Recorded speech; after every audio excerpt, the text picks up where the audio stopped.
Witnesses deserving of trust report on the incredible maneuverability of flying saucers. These ships may be extraterrestrial, an illusion, or something more sinister.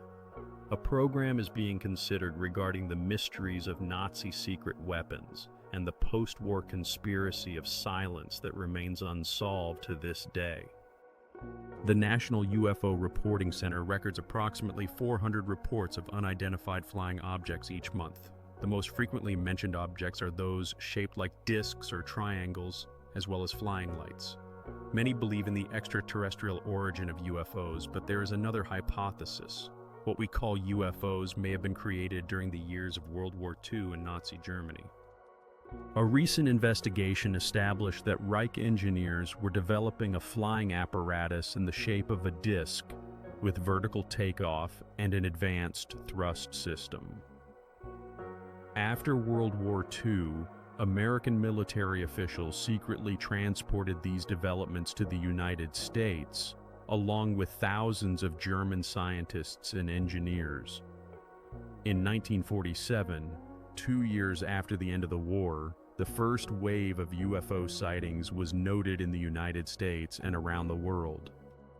It is possible that UFOs are a secret American weapon created based on trophy German developments. To answer this question, it is worth recalling the most credible cases of encounters with UFOs reported by professional pilots trained in aerial observation. The first such reports date back to the last months of World War II. According to declassified British and American documents, Allied pilots saw unusual flying objects in the sky over Germany that they could not identify. In attempts to make contact, these objects did not respond like ordinary airplanes. The pilots referred to these objects as Foo Fighters, a term that arose from a favorite expression of a popular comic book hero. However, there was nothing comical about these encounters themselves. Researcher Keith Chester interviewed 12 individuals who had seen Foo Fighters and analyzed dozens of reports from Allied aviation pilots. They claimed that these objects ascended vertically and evaded pursuit at speeds of several thousand kilometers per hour. Of the veterans he spoke with, only one remains alive today, Major Harold Augsperberg, former crew commander of the 415th. He recalls, "I saw a light to the starboard side. We could not tell how close it was, but when we turned, it turned as well. My radar operator looked and said that he saw some kind of light, but the radar did not show an airplane. We turned to see what it was, and when we got closer, it shot up like a rocket." At first, the pilots did not tell anyone about this incident, and this episode was classified. We did not talk about it. The report went through the chain of command. Many believed it was a secret weapon of the Germans. To investigate the incident, a scientist from Washington District of Columbia was sent to France, but no answers were found, and the pilots were ordered to remain silent. However, soon information leaked out, and major newspapers published reports about mysterious objects, such as fireballs chasing American bombers. The Allies had good reasons to fear any new German weapon. England was being attacked by the latest V-1 and V-2 rockets, and German fighters were shooting down Allied bombers. Hitler claimed that German engineers were working on a new wonder weapon, an instrument of victory. If the Foo fighters pursuing Allied planes were indeed a secret weapon of the Nazis, then it was being produced in Germany, in ultra-secret bunkers located 7 kilometers underground. Since the summer of 1944, the German war machine, escaping heavy Allied bombings, gradually moved underground. In Poland, Austria, and Czechoslovakia, slaves built extensive underground complexes. These underground complexes included factories for producing munitions and jet engines, as well as laboratories and design bureaus where scientists worked on creating the weapon of victory at Hitler's command. Fighters equipped with the latest turbojet engines developed by Hans von Ohain took to the skies. The Horten brothers were creating aircraft of the space age, such as the Flying Wing, while Alexander Lippisch was working on a vertical takeoff vehicle. In Peenemünde, the legendary rocket engineer Werner von Braun was assembling the first ballistic missiles, while bold designers like Victor Schauberger were exploring new types of propulsion. It was a time when ideas went beyond the conventional, and many considered them too unusual. Scientific concepts that were perceived as absurd in the West, the Nazis claimed were true science. The operation was led by SS General Dr. Hans Kammler, who, as an engineer, improved the Oswenzima furnace, increasing its efficiency. In 1943, he commanded the liquidation of the Warsaw Ghetto, and in 1944, he was entrusted with the leadership of the entire program for the development of secret weapons for the Nazis.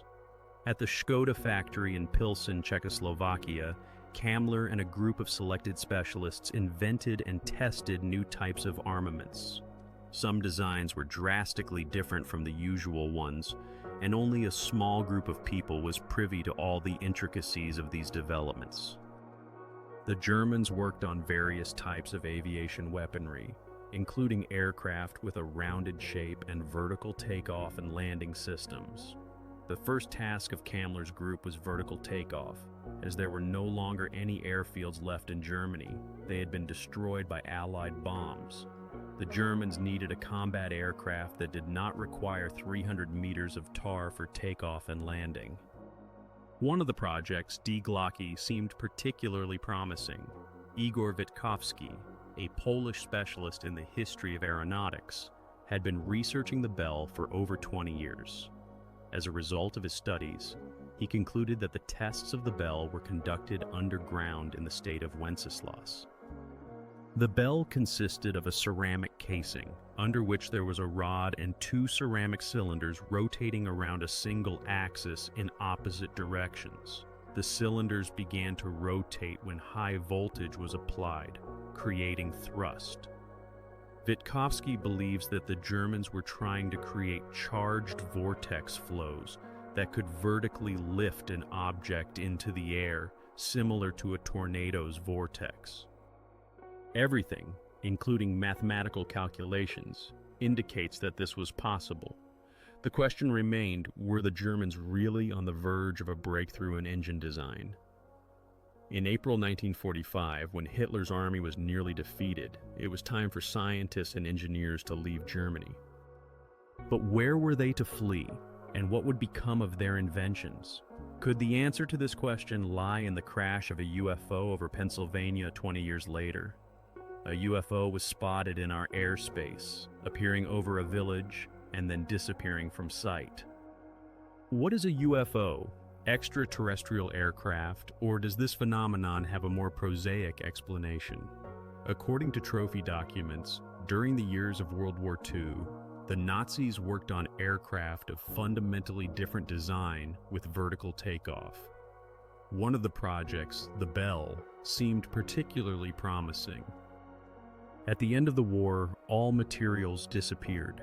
20 years later, on the 9th of December 1965 at 16:30, witnesses reported a UFO crash in a wooded area near Kecksburg, Pennsylvania. Reports mentioned an object resembling the shape of an acorn. One witness even claimed that it looked like a bell. Stan Gordon, a local resident and expert on the Kecksburg incident, became one of those who investigated this mysterious event. The object in question was approximately 4 meters long and 3.5 meters in diameter. It was a cast metal object of an unusual golden, bronze, and copper color. It had another distinctive feature. At the base, in an area that one of the witnesses referred to as the bumper, there were unusual protruding markings.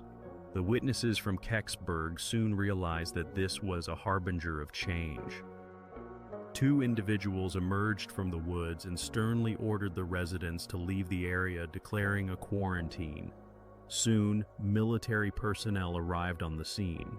Witnesses reported that it was a military transport moving at high speed from the city, taking the object away. Stan Gordon, the investigator, believed that the object was transported to Wright-Patterson Air Force Base, located 400 kilometers to the west in Ohio. Just 2 days after the incident, an unusual order was placed at the base: ceramic bricks. The ordered batch consisted of 65,000 pieces of special sapper bricks with a double-glazed coating intended for Wright-Patterson Air Force Base. A major, a truck driver who later delivered this order, gave an interview in which he claimed to have seen some object in the shape of a bell in a hangar. He recounted, "I entered the building, saw a bell, and there were builders working above it, constructing a brick wall to seal it in." But why ceramic bricks? Ceramics are used for thermal and electrical insulation. Were the military attempting to insulate the object? Perhaps its resemblance to the Nazi bell was not coincidental. According to some reports, the Kecksburg device was also encased in ceramic bricks. Igor Witkowski, a Polish journalist writing about aviation and space technology, claims that the Nazi bell was also encased in a ceramic shell. Witkowski believes that the bell was studied in Poland, in a mysterious structure known as the henge. This structure stands in water, and the water reservoir is covered with ceramic tiles. The German bell has another distinctive feature: characteristic markings. The Nazis used occult symbols, and it was believed that such symbols were inscribed on the bell. To understand this, it is necessary to return to Germany at the end of the Second World War. In April 1945, Hitler ordered the execution of 62 scientists who were working on the Bell Project. The concentration camp prisoners who labored on the secret underground project were also executed. This mass murder was led by SS General Hans Kammler, who was responsible for Hitler's secret weapon projects. The entrances to the tunnels were blown up, and all the prisoners who knew about the production and its purposes were buried alive. With them, the mystery of this project was lost to oblivion. Hitler entrusted Kammler with erasing all traces of the Nazis' secret project, but the Führer did not know that Kammler was preparing to betray him.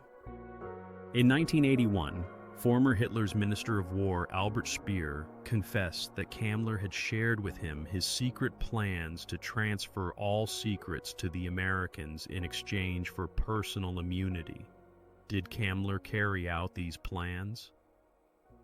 In April 1945, having access to the Horten flying wing and leading the jet revolution of von Ohain, as well as being responsible for the development of von Braun's ballistic missiles and the mysterious bell, he left his base in Pilsen and disappeared forever.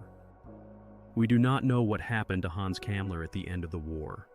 His body was never found, and there were 6 reports of his death. He was hardly mentioned at the Nuremberg trials, although he bore personal responsibility for the destruction of the Warsaw Ghetto and the construction of the crematoria in Auschwitz. The cases of other SS officers who were killed or went missing were considered in their absence. However, an exception was made for Hans Kammler. This raises questions. Was this an oversight by the Allies, or did Kammler execute his plan to transfer secrets to the United States? A specialist like Kammler could have been a trump card for both the Russians and the Americans. If he really went to America, he found himself in the company of the best minds of Germany. As part of a secret program known as Operation Paperclip, the American military sought out and transported engineers and scientists from the Reich to the States. The American public only knew of a few such individuals. Wernher von Braun became a prominent example of this kind.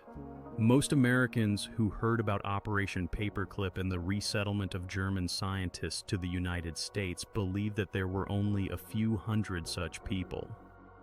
However, the declassified documents stored in National Archives show that in reality, there were thousands of them. Hans von Ohain, a pioneer of German jet aviation, worked at Wright-Patterson Air Force Base. Alexander Lippisch, a specialist in vertical takeoff aircraft, went to White Sands, New Mexico. Along with him, experimental samples were transported to America, such as the flying wing of the Horten brothers and mountains of documentation. By the beginning of 1946, Germany had lost all of its military potential. In June 1947, the first widely known case of a UFO encounter occurred in the United States. The UFO was seen by Kenneth Arnold, a pilot flying over the state of Washington. He noticed a group of crescent-shaped aircraft with unusual flight characteristics. Dr. Bruce Maccabee, a physicist and optics specialist, investigated this case. Arnold did not see wings, engines, or vertical stabilizers, nothing that is typically present on an airplane. Nevertheless, he concluded that it was some kind of new flying vehicle. The description of their movements made by Arnold led to the emergence of the term flying saucer. Just 2 weeks later, the loudest event related to UFOs occurred in America. In July 1947, near the military airfield at Roswell, a flying object crashed. To examine the crash site, the Air Base Command made a sensational statement, issuing a press release claiming that a flying saucer had crashed in the desert. However, just a few hours after the first press release, the military made a 180-degree turn and informed the press that the crashed object was a weather balloon. This raised questions. Was it an innocent mistake or deliberate disinformation? From the very beginning, they wanted to hide something from the public. If they were hiding not a crashed planetary ship in Roswell, then what? Will further investigations uncover a connection to Nazi trophy technology? For many, the most convincing sign of a connection between the Roswell incident and the Nazis lies in the shape of the flying object. It was clearly a flying wing. It is an established fact that the Nazis were working on this model. The crash in Roswell occurred a flight distance away from White Sands, the air base where the Horton brothers' flying wing first took to the air. And just 2 weeks before Roswell, Kenneth Arnold witnessed the first UFO in history that became known to the general public. Is this not what the military is trying to hide? The American prototype of a flying wing, created based on Nazi developments, became part of a broader mystery. After Roswell, the number of UFO sightings sharply increased, reaching a peak in the 1950s. Flying saucers were spotted everywhere, and fantastic disc-shaped objects flew in the sky. What could this mean? There were tens of thousands of sightings, and numerous documents indicated that in 1952 there was literally an aerial war over America. The public was convinced that an alien invasion had begun. Even President Truman spoke on the matter, asserting, "Such things happen all the time. I am talking about flying saucers." By the end of the 1950s, this idea was picked up and developed by pop culture. UFOs, or unidentified flying objects, are often described as flying saucers, messengers from space. In 1952, the American Air Force launched Project Blue Book, under which a special unit at Wright-Patterson Air Force Base began collecting reports of UFOs and assessing their credibility. Analysis of these reports showed that the crash in Roswell was not the only incident that occurred near a secret American military base.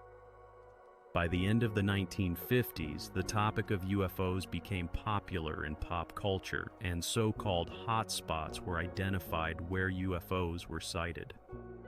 This occurred particularly often near ultra-secret military bases, where German scientists were sent after the war under Operation Paperclip. One such hotspot was Wright-Patterson Air Force Base. Early newspaper reports claimed that it was there that the object that crashed in Roswell was transported. This base housed the headquarters of Project Blue Book. In 1965, it was reported that the object was allegedly seen in one of the hangars, where after the war, some of the most prominent scientists from Nazi Germany worked. Dr. Paul Zitz, now retired, worked with German scientists under Operation Paperclip in the late 1950s. He recalls, "I worked with 7 people, and there were about 40 on Wright-Patterson Air Force Base. Being primarily loyal citizens of Germany, they wanted Germany to win, and I see nothing wrong with that. When they came here, they became loyal Americans."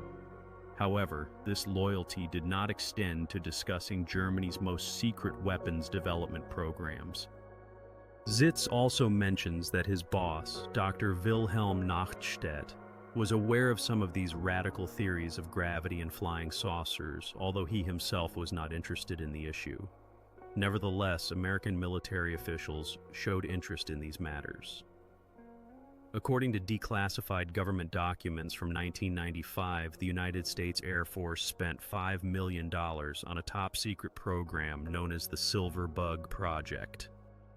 This project, which originated in the Canadian company Avro in Toronto, focused efforts on creating a new flying vehicle known as the Avro car. Bill Zook, a Canadian aviation historian, describes the Avro car as an experimental project initiated to explore the possibilities of a disc-shaped flying vehicle. According to the declassified documentation of the Silver Bug project, the Avro car could reach speeds of up to 3 Mach and achieve a flight altitude of 30 kilometers.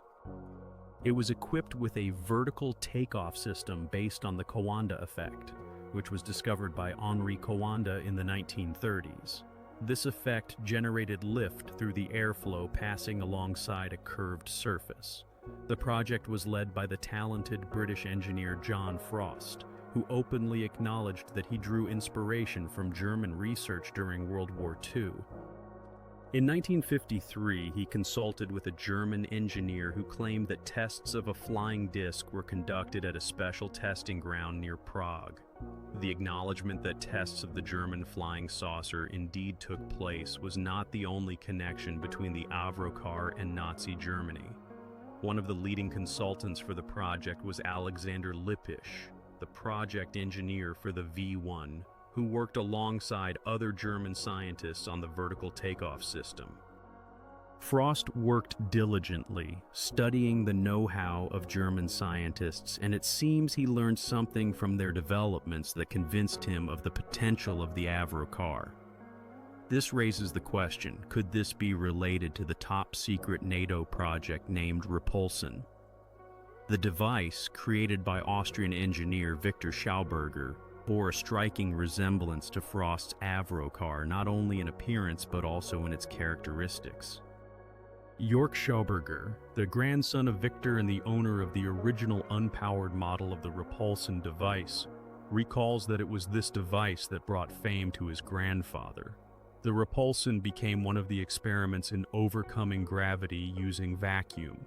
It is important to note that Schauberger worked in the Mauthausen concentration camp, which adds context to his achievements. The design of the Repulsion, like that of the Avro car, utilized the Coanda effect. Jörg Schauberger shares memories of the first tests that astonished the entire team. One day, the device soared to the very ceiling of the workshop. Victor, observing this, suggested that the machine contained not just levitation, but true anti-gravity.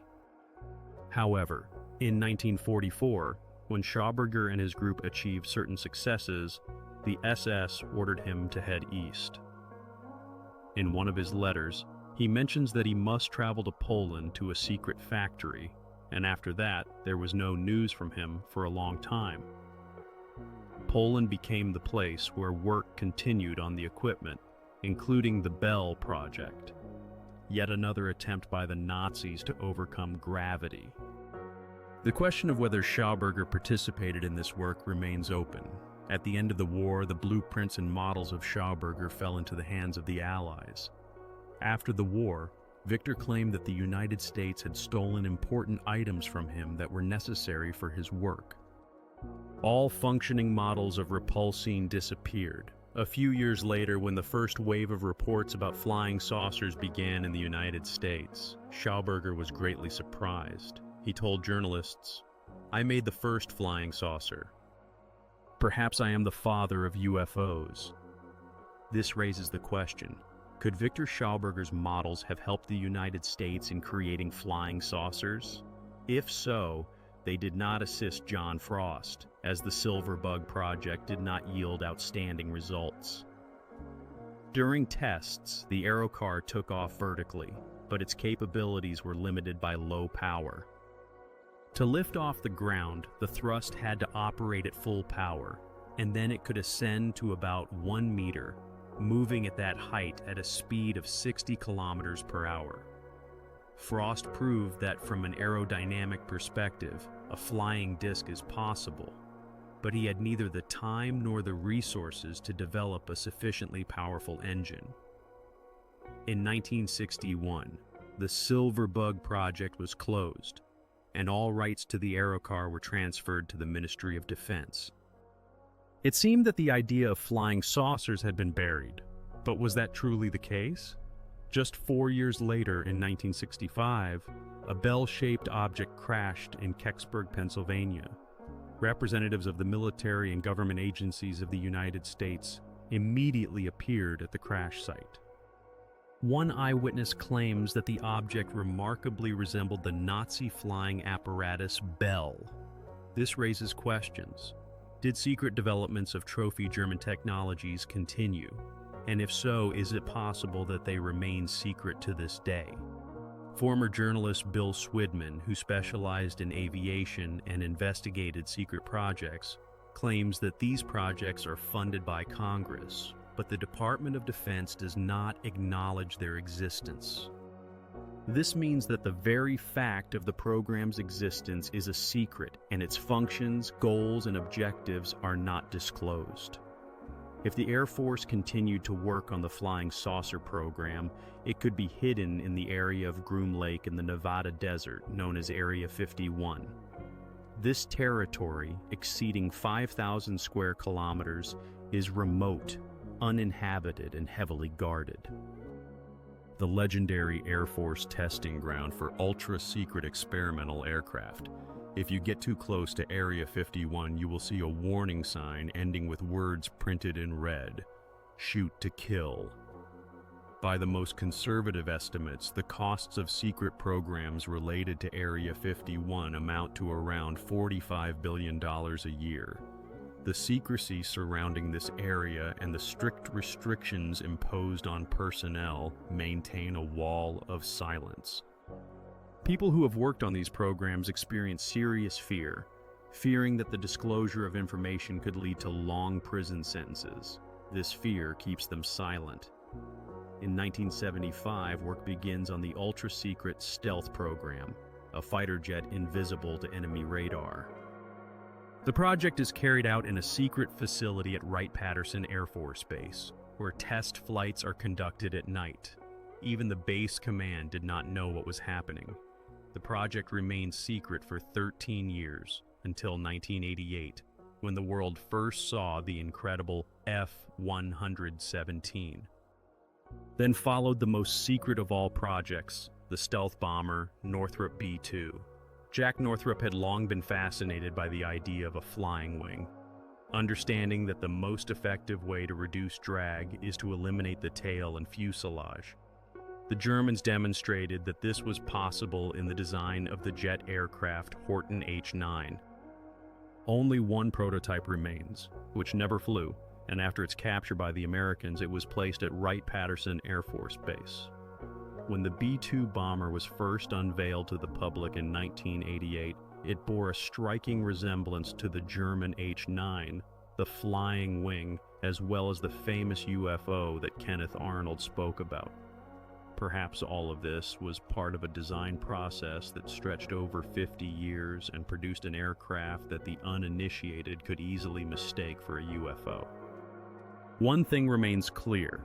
If this experimental aircraft is seen by someone, or if it crashes, it is necessary to immediately misinform the public. For this, it was essential to tell people that they had seen not a top-secret military plane, but alien spacecraft. The leadership of the armed forces deliberately manipulates the UFO myth to provide cover for the secret programs they have been working on.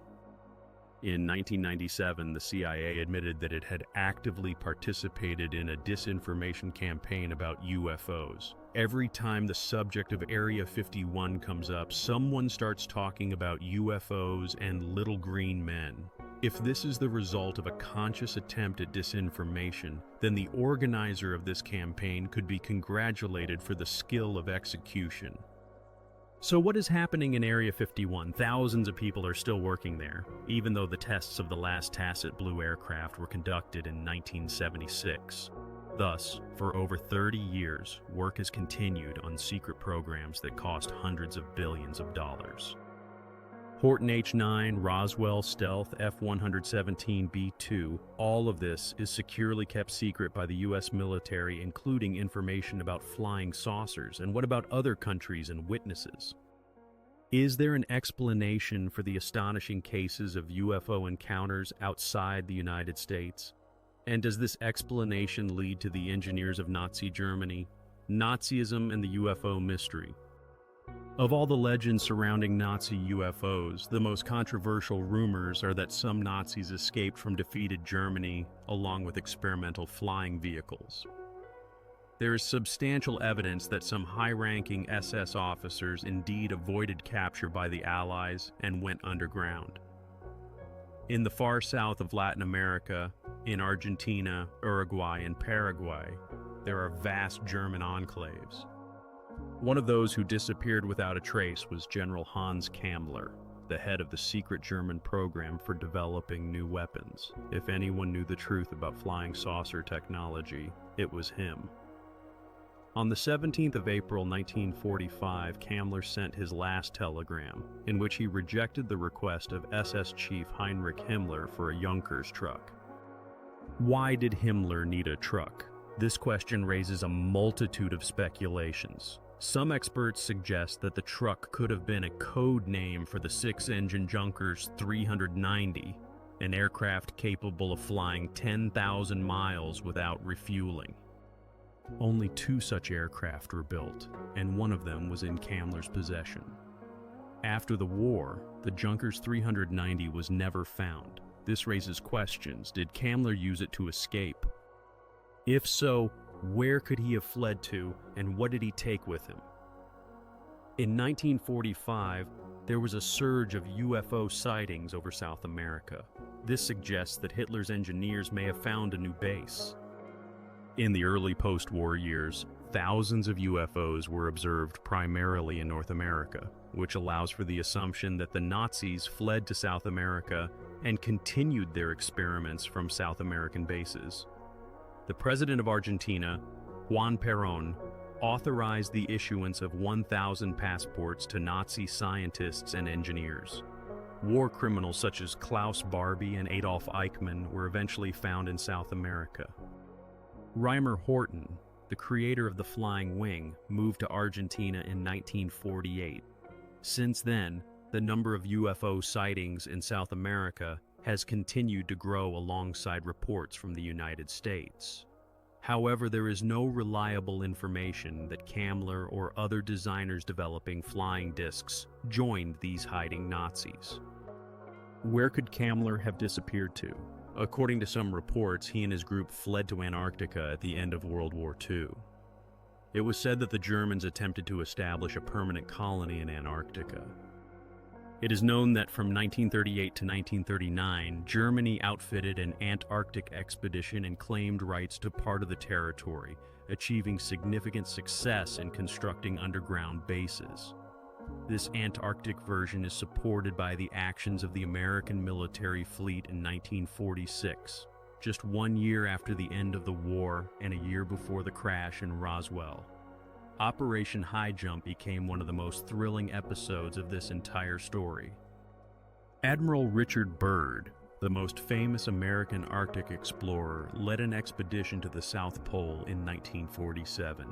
This was the largest naval expedition in history to the Antarctic region, involving 13 ships and 4,700 personnel, including the latest aircraft carriers, submarines, destroyers, and dozens of planes and helicopters.